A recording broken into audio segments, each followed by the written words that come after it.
आज हम लोग सॉल्व करने वाले हैं class 10th new NCERT book math की क्वेश्चन नंबर 6 होगा और एक्सरसाइज 1.1 यानी एक्सरसाइज 1.1 का क्वेश्चन नंबर 6 आपके सामने स्क्रीन पर लिखा हुआ है। आइए इसको बहुत ही सरल और आसान वर्ड्स में समझने की कोशिश करते हैं कि क्वेश्चन नंबर 6 को कैसे सॉल्व करना है। तो सबसे पहले क्वेश्चन को पढ़ेंगे और क्वेश्चन को समझेंगे कि क्वेश्चन में कहा क्या गया, उसके बाद फिर एक्सप्लेन करेंगे, इसका सॉल्यूशन बताएंगे। देखिए लिखा हुआ है explain why 7 into 11 into 13 plus 13 and 7 into 6 into 5 into 4 into 3 into 2 into 1 plus 5 are composite numbers. क्या बोल रहा है? आर कंपोजिट नंबर कि ये दिए गए जो दो क्वेश्चन है, देखिए इस क्वेश्चन में आपको दो क्वेश्चन करके दिया गया। पहला वाला ये है एंड करके, दूसरा वाला आपको ये दिया गया। कह रहा है कि आपको एक्सप्लेन करना है, समझाना है, बताना है कि ये दोनों नंबर्स आपके क्या हैं? कंपोजिट नंबर हैं, यानी भाज्य संख्याएं हैं। दोस्तों ये जो क्वेश्चन आपका है और ये बुक है एनसीईआरटी की, यूपी बोर्ड के स्टूडेंट के लिए भी है और सीबीएसई बोर्ड के स्टूडेंट के लिए भी है। तो पहले तो आपको क्वेश्चन हिंदी और इंग्लिश दोनों में समझना है, क्योंकि कुछ बच्चे इंग्लिश मीडियम के होंगे, कुछ बच्चे हिंदी मीडियम के होंगे, ताकि दोनों के लिए कोई प्रॉब्लम ना हो। तो देखिए कह रहा है एक्सप्लेन करिए, समझाइए कि वाई क्यों ये नंबर जो दिया गया है और ये नंबर दिया गया है आर कंपोजिट नंबर यानी भाज्य संख्याएं हैं, ऐसा क्यों है। तो देखिए इस क्वेश्चन को समझने के लिए कम से कम दो पॉइंट्स आपको समझने होंगे। पहला पॉइंट ये है कि ये कंपोजिट नंबर आपसे कह रहा है कि इसको कंपोजिट नंबर हम क्यों कहेंगे, यानी कि ये जो नंबर्स हैं आपके कंपोजिट नंबर क्यों है। तो हमें ये पता होना चाहिए कि कंपोजिट नंबर होते क्या हैं। तो कंपोजिट नंबर के साथ साथ यानी भाज्य संख्या के साथ साथ हमें प्राइम नंबर भी समझना होगा कि प्राइम नंबर क्या होते हैं। ये दोनों नंबर अगर आपने समझ लिया तभी इस क्वेश्चन का सॉल्यूशन आपको समझ में आएगा। तो चलिए पहले शुरू करते हैं कि प्राइम नंबर क्या होते हैं, हम इसकी बात कर लें। देखिए प्राइम नंबर किसे कहा जाता है, अगर हम बात करें कि प्राइम नंबर्स क्या होते हैं, तो प्राइम नंबर ऐसे नंबर्स को कहा जाता है जिनके सिर्फ दो फैक्टर होते हैं। कितने फैक्टर्स होते हैं? दो फैक्टर्स होते हैं, दो गुणनखंड होते हैं। देखिए कुछ नंबर्स पहले मैं ले रहा हूं। जो सबसे छोटा प्राइम नंबर होता है वो एक इवन नंबर यानी सम संख्या होती है और उसको हम दो कहते हैं, टू कहते हैं। यानी कि टू हमारा ये सबसे छोटा प्राइम नंबर होता है। सबसे छोटा अगर प्राइम नंबर पूछा जाए कि कौन सा है तो आप बताएंगे टू है, यानी कि दो है। ये आपकी सम संख्या भी होती है, इवन नंबर भी होती है। और उसके बाद फिर आता है नंबर जैसे 3 हो गया, 5 हो गया, 7 हो गया, 11 हो गया, 13 हो गया। इस तरह से नंबर आपके आगे आगे बढ़ते रहेंगे, यानी इनके केवल दो ही फैक्टर्स होते हैं। कैसे? जैसे अगर मैं बात करूं टू की, अगर मैं टू की बात करूं तो टू केवल वन से कैंसिल आउट हो सकता है, यानी कि डिवाइड हो सकता है। और टू किससे? अपने आप से डिवाइड होगा। यानी कि टू एक ऐसा नंबर है जो वन से डिवाइड होगा या अपने आप से डिवाइड होगा। इस तरह के जो नंबर्स होते हैं जिनके केवल दो गुणनखंड होते हैं, दो फैक्टर्स होते हैं, उनको हम क्या कहते हैं? प्राइम नंबर कहते हैं। ऐसे आप 3 ले लीजिए। अगर हम 3 लेते हैं तो ये किससे डिवाइड होगा? एक तो 1 से डिवाइड होगा और दूसरा किससे डिवाइड होगा? स्वयं से, अपने आप से, सेल्फ से डिवाइड होगा। इसलिए इसको हम क्या कहेंगे? Prime number. इसी तरह से आप 5 ले लीजिए, कोई भी ले लीजिए, 11 ले लीजिए, 13 ले लीजिए, कोई भी नंबर आप लेते हैं तो 13 किससे डिवाइड होगा? अपने आप से डिवाइड होगा। और किससे डिवाइड होगा? 1 से डिवाइड होगा। तो आप देख सकते हैं केवल इनके दो ही फैक्टर्स हो रहे हैं। इसके अलावा ये किसी और नंबर से डिवाइड नहीं हो सकते हैं। इन दोनों के अलावा और किसी से डिवाइड नहीं हो सकते, यानी किसी और नंबर का टेबल करने पर, पहाड़ा पढ़ने पर दो नहीं आएगा। ठीक है, जैसे अगर हम 1 को और 2 को छोड़ दे तो किसी और नंबर से ये कटेगा नहीं। इसी तरह से 3 है, केवल 1 से कटेगा और 3 से कटेगा, इसके अलावा किसी और से नहीं कटेगा। तो इस तरह के ऐसे नंबर्स प्राइम नंबर्स कहलाते हैं, जिनको हम क्या कह सकते हैं कि जिनके केवल दो फैक्टर्स होंगे। ठीक है, ऐसे नंबर्स जिनके केवल दो फैक्टर्स होंगे, दो गुणनखंड होंगे, उनको हम क्या कहते हैं? Prime number. जिसे हिंदी में, प्राइम नंबर को हिंदी में अभाज्य संख्या कहा जाता है। क्या बोलते हैं? अभाज्य संख्या कहते हैं। तो आई होप कि समझ में आ गया होगा कि प्राइम नंबर क्या होता है। अब बात कर लेते हैं कंपोजिट नंबर की, कि कंपोजिट नंबर क्या होते हैं। कंपोजिट नंबर्स क्या होते हैं? देखिए, अगर बात करें कंपोजिट नंबर्स की, तो प्राइम नंबर को छोड़ दीजिए, ठीक है, प्राइम नंबर को छोड़ दीजिए, तो जितने नंबर्स आपको मिलेंगे, जो भी संख्याएं आप लेते हैं, प्राइम नंबर को उसमें से निकाल दीजिए, वो सारी संख्या, वो सारे नंबर्स क्या कहलाएंगे? आपके कंपोजिट नंबर, यानी कि हिंदी में इसे भाज्य संख्या कहा जाता है, तो वो कंपोजिट नंबर होगा। क्या आपने समझा? कि प्राइम नंबर को छोड़ दीजिए। जैसे आपको अगर लिखना है कि कौन कौन से प्राइम नंबर है, कौन कौन से कंपोजिट नंबर, तो पहले आप प्राइम नंबर को अलग कर लीजिए। जो बच जाएगी संख्या, जो नंबर्स बच जाएंगे, उसको हम क्या कहेंगे? Composite number. एक तो डेफिनेशन का एक तरीका। दूसरा तरीका यह है कि कंपोजिट नंबर आप उसे कहेंगे कि जिसके दो से ज्यादा फैक्टर्स होंगे, मोर देन टू फैक्टर्स जिस नंबर के होंगे, यानी जिस संख्या के दो से अधिक गुणनखंड होंगे। दो से अधिक का मतलब 3, 4, 5, 6, कई गुणनखंड हो सकते हैं, मतलब दो से ज्यादा ही होंगे, इसलिए उनको हम क्या कहेंगे? Composite number. जैसे कोई भी 1, 2 नंबर, 4 नंबर आप ले सकते हैं। जैसे मान लीजिए यहां पर 2 लिया, 3 लिया। अब 2 और 3 के बीच में तो कोई नंबर है नहीं, चलिए इसके बाद ले लेते हैं। मान लेते हैं अगर हमने 4 ले लिया, अगर हमने 4 लिया, तो देखिए 4 किससे किससे कैंसिल हो सकता है? 1 से भी कैंसिल हो सकता है। 4 किससे कैंसिल हो सकता है? कट सकता है। 2 से कैंसिल हो सकता है। 4 किससे कट सकता है? 4 से कट सकता है। तो देखिए इसके 2 से ज्यादा फैक्टर्स हो रहे हैं, यानी कि ये 2 से अधिक संख्याओं से कट सकता है 4, यानी कि 1 से भी कटेगा, 1 के भी टेबल में आएगा, 2 के टेबल में आएगा, 4 के टेबल में 4 आएगा, यानी कि जिसके 2 से ज्यादा फैक्टर्स होते हैं, ऐसे number, such numbers are called composite number which have more than 2 factors. यानी ऐसे नंबर जिनके 2 से ज्यादा फैक्टर्स हो, उनको हम क्या कहेंगे? Composite number. कोई भी और भी नंबर आप ले लीजिए, जैसे मान लीजिए 10 हमने लिया। अब 10 किससे कैंसिल आउट हो सकता है? ये 1 से भी कट जाएगा, उसके बाद ये 2 से भी कटेगा, ये जो है 5 से भी कैंसिल आउट होगा, उसके बाद ये 10 से भी कैंसिल आउट हो जाएगा।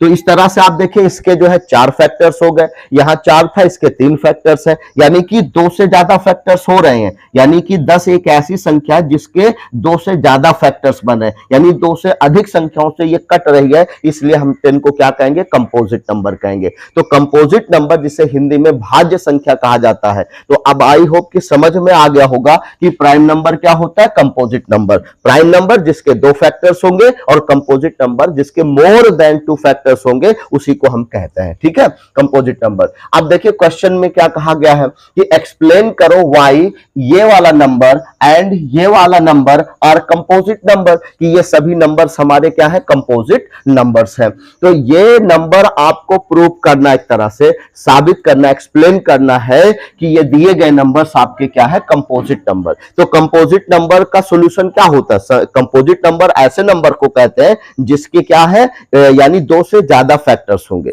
जिसके 2 से ज्यादा फैक्टर्स होंगे, उसी को हम कंपोजिट नंबर कहेंगे। तो देखिए ये क्वेश्चन जो आपको लिखा गया है, चलिए इसको सॉल्व करते हैं। लिखा हुआ है 7 × 11 × 13 + 13। अब ये जो नंबर लिखा हुआ है, देखिए ये थोड़ा से स्प्लिट करके लिखा गया। कैसे लिखा गया? स्प्लिट करके लिखा गया है।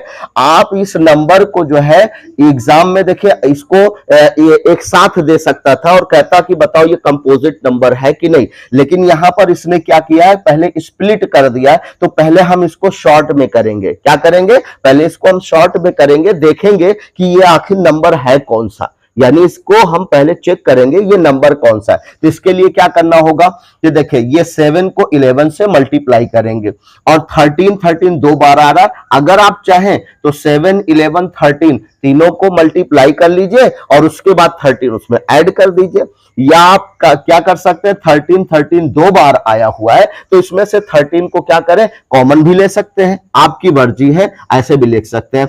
अगर हमने 13 मान लो कॉमन ले लिया, तो बचा क्या? 7 × 11 हो गया, और इस 13 में से आपने 13 कॉमन ले लिया, तो प्लस कितना बचा? 1 बचा।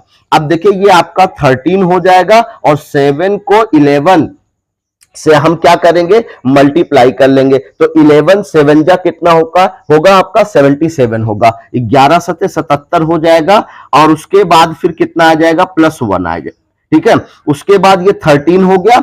अब ये 77 और 1 मिलकर के कितना हो जाएगा, 78 हो जाएगा। यानी कि आप इस ब्रैकेट को ओपन करेंगे तो 13 इंटू 78 हो जाएगा, 13 इंटू 78। क्योंकि देखिए दो नंबर अगर लिखे हो और उनके बीच में क्या लगा हो, ये ब्रैकेट लगा हो, तो ब्रैकेट का मतलब होता है कि यहां पर मल्टीप्लाई होगा।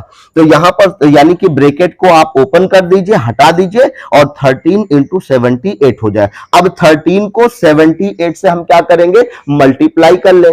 तो 78 और 13 को मल्टीप्लाई आप करके देखिए तो कितना आएगा, 1014 आएगा। कितना आएगा, 1014 आएगा। तो यही 1014 आपका क्या हो जाएगा, ये वाला नंबर होगा। जो इस तरह से स्प्लिट करके रखा गया था वो ये नंबर था। ये चीज आपको यहां पर स्प्लिट करके ना देकर ऐसे भी क्वेश्चन दिया जा सकता है कि एक्सप्लेन करो कि 1014 एक कंपोजिट नंबर है। 1014 क्या है, एक कंपोजिट नंबर है। अब कंपोजिट नंबर अगर आपको चेक करने के लिए कहा जाए तो क्या करेंगे, सबसे पहले इसको स्प्लिट करके देखेंगे इसके 2 से ज्यादा फैक्टर हो रहे हैं कि नहीं। अगर 2 से ज्यादा फैक्टर होंगे तो समझ लेना कि ये क्या है, एक कंपोजिट नंबर है। अब देखिए स्प्लिट करने का तरीका बताया गया था आपको कि स्प्लिट कैसे करते हैं भाई। अगर किसी नंबर को हमें स्प्लिट करना है तो कैसे स्प्लिट करते हैं, कैसे फैक्टर करते हैं। जैसे ये 1014 है आपका, कितना दिया गया है, 1014 है। तो अब 1014 को सबसे पहले हम स्प्लिट करेंगे। यहां देखिए ये लिखा हुआ है 4, यानी अगर यूनिट प्लेस पर, इकाई के स्थान पर 4 हो, या आपको इसके पहले के वीडियोस में भी बताया गया है कि फैक्टर कैसे किया जाता है। जैसे अगर यूनिट प्लेस पर, इकाई के स्थान पर 0 हो, 2 हो, 4 हो, 6 हो या 8 हो, तो ये सारे नंबर डिविजिबल होते हैं। ये सारे नंबर कटेंगे, किससे कटेंगे, किससे कटेंगे, 2 से कटेंगे। ठीक है, 2 से डिवाइड होने वाले नंबर होते हैं। तो देखिए यहां पर ये 4 लिखा हुआ है, यानी इस लिस्ट में जो है 4 आ रहा है। इसका मतलब ये यानी इकाई के स्थान पर इनमें से कोई भी नंबर आपको दिखे तो वो 2 से डिविजिबल होगा, 2 से विभाजित होने वाली संख्या है, समझ लो। तो ये 4 आ रहा है, इसका मतलब ये 2 से डिवाइड होगा। तो चलिए 2 से इसको डिवाइड करके देखते हैं। तो 2 5 जा कितना हो जाएगा, 10 हो जाएगा। अब डायरेक्ट जो है हम 14 में नहीं ले जा सकते हैं, 1 में ले जाएंगे। और या अगर आप 114 में यानी कि 14 में ले जाना चाहते हैं तो यहां एक 0 आपको नोट डाउन कर लेना होगा, तब जो है इसमें आप 14 से करेंगे। तो यानी कि 2 का टेबल अब 14 में करिए, कितनी बार, 2 7 जा कितना हो जाएगा, 14 आ जाएगा। 2 7 जा कितना होगा, 14 आ जाएगा। अब ये नंबर जो आपको 507 मिला, क्या ये आपका 2 से डिवाइड होगा, नहीं होगा, क्योंकि यहां पर इकाई का स्थान क्या आ रहा है, इकाई के स्थान पर यूनिट प्लेस पर 7 आ रहा है। तो क्या इसमें से 7 है, नहीं 7 नहीं है। तो इसका मतलब है कि ये 2 से डिवाइड नहीं होगा। तो किससे डिवाइड होगा, ये 3 से। देखिए 3 से वो नंबर डिवाइड हो जाते हैं कि जो नंबर आपको दिया गया उसको जोड़ लीजिए, ऐड कर लीजिए। अगर उस ऐड करने के बाद, जैसे ये 5 है 7 है, तो 5 + 7 ऐड करने कितना आया, 12 आया। अगर आपको लगता है ये भी बड़ी संख्या है तो आप फिर से इसको ऐड कर लीजिए। तो ये 2 और 1 कितना हो जाएगा, 3 हो जाएगा, जो कि 3 से डिवाइड हो सकता है। ठीक है, होता है। तो यहां पर 12 आया, तो 3 का टेबल 12 में जा सकता था, तो इसलिए ये नंबर आपका किससे डिवाइड होगा, 3 से डिवाइड होगा। तो चलिए इसको 3 से डिवाइड करते हैं। अब 3 से डिवाइड करेंगे तो पहले हम जो है 5 में टेबल करेंगे।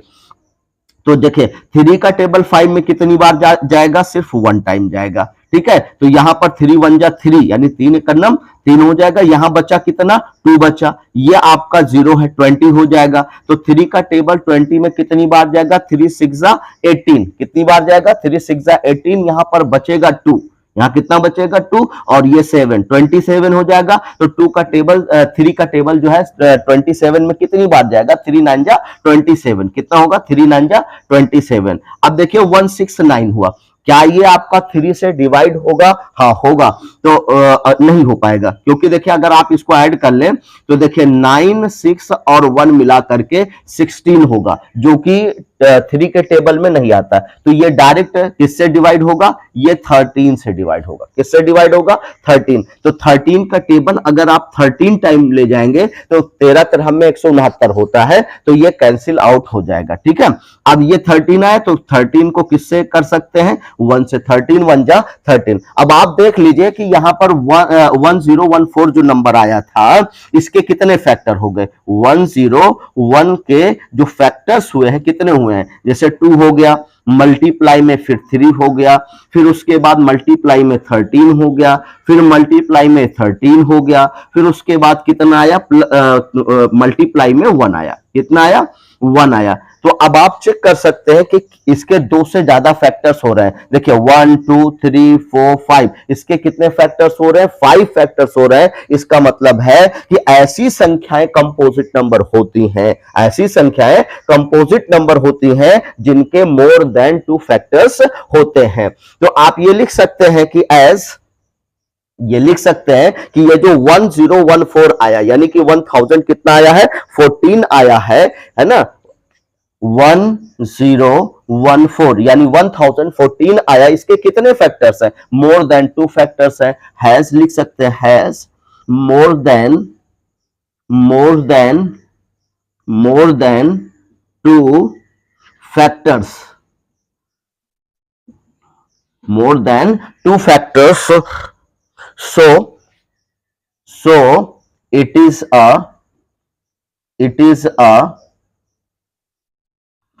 is a composite number,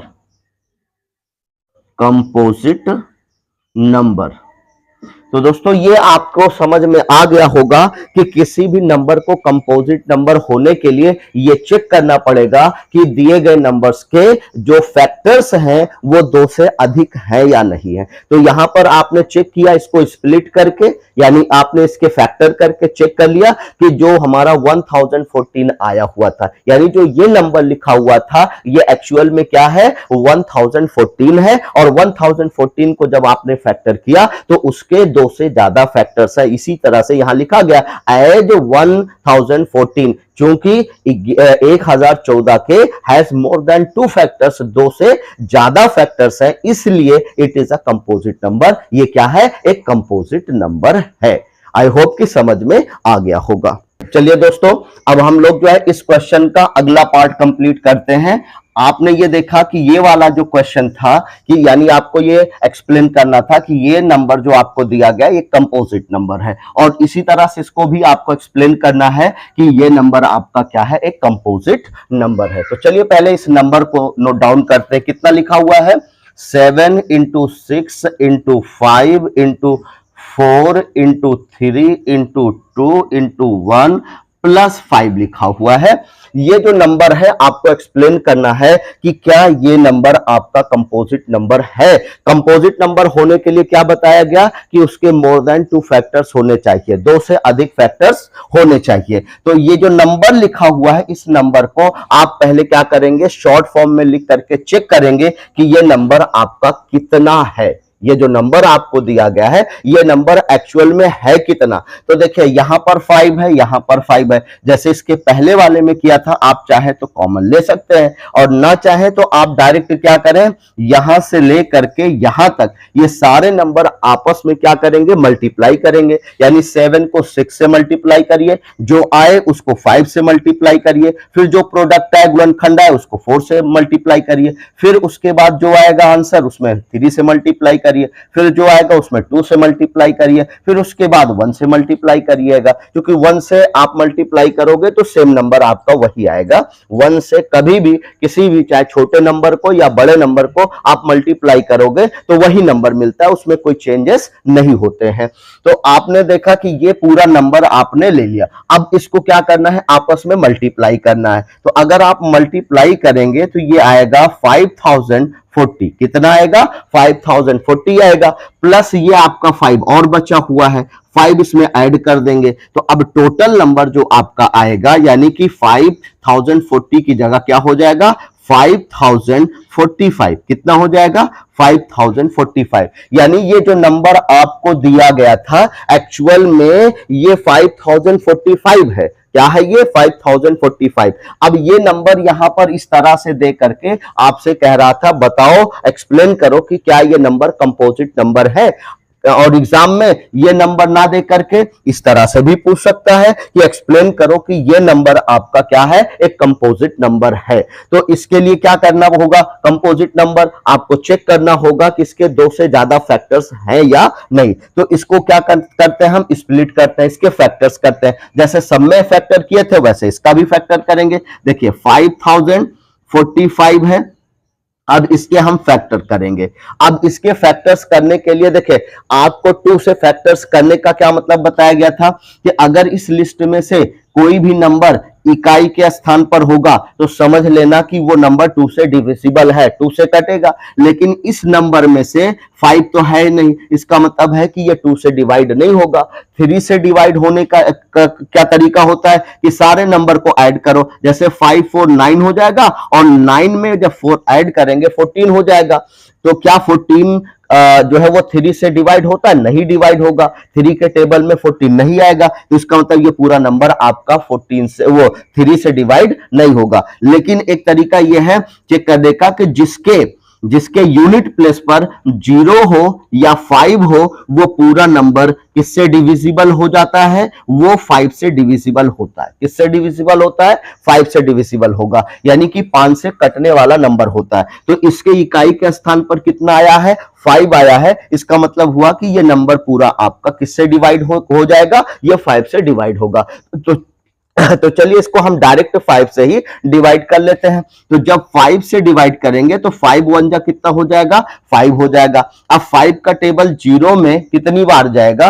5 का टेबल 0 में 0 बार जाएगा। कितनी बार जाएगा? 0 बार जाएगा। अब 5 का टेबल 4 में कितनी बार जाएगा? 0 बार जाएगा। देखिए अब चूंकि 4 और 5 से जो है ये जो 4 है 5 के टेबल में नहीं आता, ये छोटा नंबर है। ठीक है, अगर ये छोटा नंबर है तो इसका टेबल इसमें नहीं जाएगा। तो कितनी बार जाएगा? 0 बार। कुछ लोग कहते हैं कि जैसे 5 का टेबल हम 4 में करेंगे तो नहीं जाएगा, नहीं जाता है, लेकिन वो जो है 1 टाइम नहीं जाएगा, 0 टाइम जाएगा। तो 0 टाइम जाने के बाद तब अगला नंबर नोट डाउन करते हैं। ठीक है, बहुत सारे लोग यहीं पर मिस्टेक करते हैं। तो 5 का टेबल 4 में नहीं जाएगा, अगर आपको लगता है तो जाता है। कितनी बार जाता है? 0 बार जाएगा। जहां नहीं जाता नंबर वहां पर 0 बार ले जाते हैं, है ना। जैसे अगर मान लो 5 का टेबल अगर हमको 5 से डिवाइड करना, किसको? 45 को, तो एक तरीका होता है हम डायरेक्ट ले जाए, 5 9 जा 45। लेकिन अगर हम एक एक नंबर में ले जाना चाहते हैं, नहीं जा रहा है, तो 5 का टेबल कितनी बार जाएगा? यहां पर 0 बार जाएगा। 5 0 जा 0, तो ये 4 जो में से 0 माइनस होगा, तो 0 का मतलब कुछ होता नहीं है। तो ये जो है क्या करेंगे, ये जो है 4 आपका नोट डाउन कर लेंगे, उतर जाएगा। उसके बाद ये जो 5 होता है तब ये इसको नोट डाउन करते हैं। यानी ये कंडीशन तब बनती है जब आपको डायरेक्ट ले जाना हो, यानी 2 नंबर के अंदर। ठीक है, तो आपको जो है यहां पर 5 का टेबल 45 में अगर ले जाना है, 2 नंबर एक साथ ले जाना है, तो आपको क्या करना है? 0 उतारना पड़ेगा, या इसको 0 बार ले जाते हैं, तब ये 45 आपका आएगा। तो 5 का टेबल 45 में कितनी बार जाएगा? 5 9 जा 45 हो जाएगा। ठीक है, 5 9 जा 45 हो जाएगा। अब चूंकि देखिए ये जो आपका 1009 आया है, अब किसी और से नहीं, ये डायरेक्ट जो है 1009 से ही कैंसिल आउट होगा। 1009 1009 का टेबल कितनी बार जाएगा? 1 टाइम जाएगा। तो आपने देखा कि ये जो आपका 5045 था, आपने इसको स्प्लिट किया तो कितना इसके फैक्टर आया? 5 आया।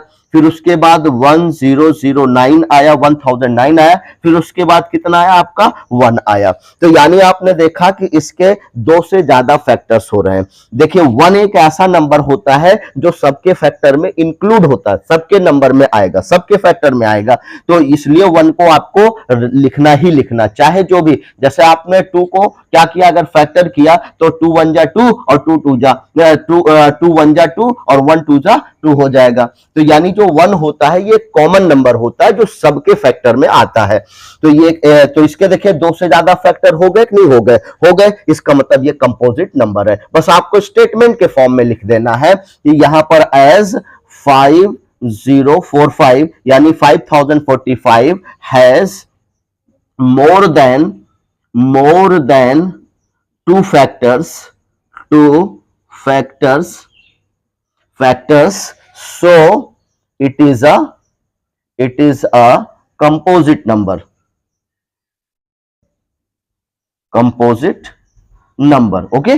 तो यहां पर ये चीजें आपको क्लियर हो गई होंगी कि कोई भी नंबर आपको क्या करना है, चेक करना है, एक्सप्लेन करना है कि वो कंपोजिट नंबर है कि नहीं। तो आप ये चेक करेंगे कि उसके मोर देन 2 फैक्टर्स हो रहे हैं कि नहीं, यानी कि 2 से ज्यादा फैक्टर है कि नहीं। अगर 2 से ज्यादा फैक्टर है तो वो एक कंपोजिट नंबर होगा, अदरवाइज वो एक प्राइम नंबर होगा। आई होप कि पूरा क्वेश्चन आपको समझ में आ गया होगा। ये क्वेश्चन थोड़ा सा लंबा हो रहा था क्योंकि इसमें 2 क्वेश्चन दे दिया गया है, तो दोनों को एक्सप्लेन किया गया और साथ बताया गया कि प्राइम नंबर क्या होता है और कंपोजिट नंबर क्या होते हैं। तो रियल नंबर को समझने के लिए बहुत सारी चीजें हैं, जैसे आपको यह पता होना चाहिए कि रियल नंबर क्या होता है, रियल नंबर में प्राइम नंबर कौन से हैं, कंपोजिट नंबर कौन सा है, ऑड नंबर क्या है, इवन नंबर क्या होते हैं, ठीक है। ये सारी चीजें जो है, नेचुरल नंबर क्या होता है, होल नंबर क्या होता है, ये सारी चीजें आपको ऑलरेडी पता होनी चाहिए ताकि एग्जामिनेशन में जो भी क्वेश्चन इसके रिगार्डिंग पूछा जाए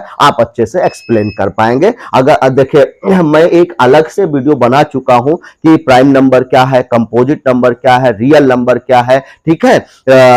ये सारी नंबर्स जो होते हैं आप उसको जाकर के देख लेंगे तो वहां पर आपको सारी चीजें एक्सप्लेन की गई हैं, तो इसमें आपको और भी ज्यादा समझने में सुविधा होगी। तो चलिए, जो बच्चे नए होंगे बताएंगे कि ये वीडियो उनको कैसा लगा, और अगर वीडियो अच्छा लगा हो तो प्लीज वीडियो को लाइक करिए, शेयर करिए, सब्सक्राइब करिए और मिलते हैं नेक्स्ट वीडियो के साथ। Thank you so much.